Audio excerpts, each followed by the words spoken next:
Qatar recently arrested at least 60 foreign workers who protested going months without pay and deported some of them, an advocacy group said, just 3 months before Doha hosts the 2022 FIFA World Cup. The move comes as Qatar faces intense international scrutiny over its labor practices ahead of the tournament.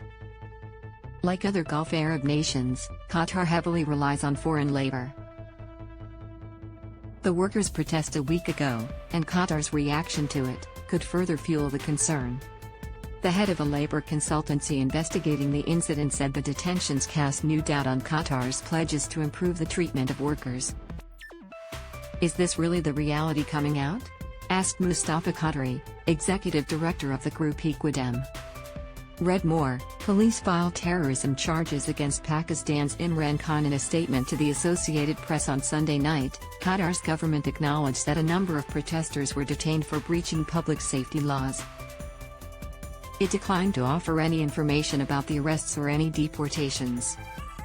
Video footage posted online showed some 60 workers angry about their salaries protesting on August 14 outside of the Doha offices of Al Boundary International Group, a conglomerate that includes construction, real estate, hotels, food service and other ventures. Some of those demonstrating hadn't received their salaries for as many as 7 months, Equidem said. The protesters blocked an intersection on Doha's Sea Ring Road in front of the Al Shomouk Tower.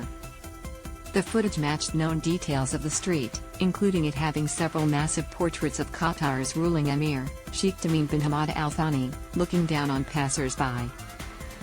Read more, Brisbane woman in extreme pain for 6 years as common infection went undiagnosed. Al Boundary International Group, which is privately owned, did not respond to requests for comment, and a telephone number registered in its name did not connect on multiple attempts to call it.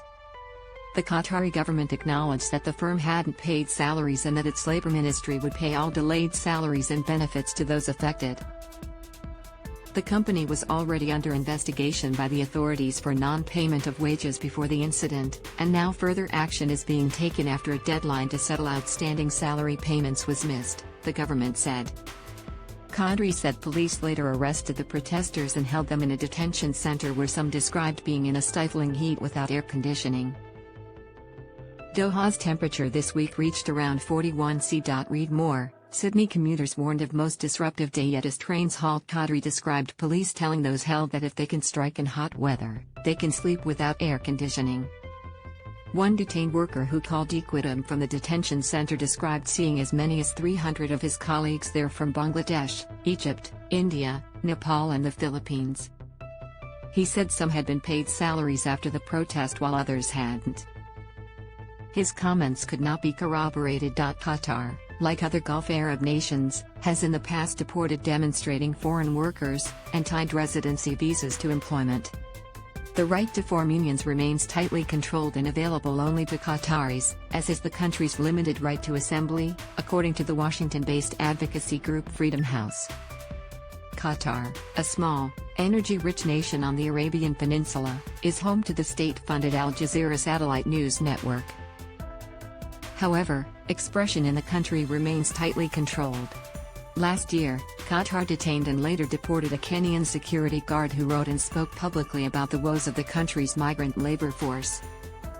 Since FIFA awarded the tournament to Qatar in 2010, the country has taken some steps to overhaul the country's employment practices.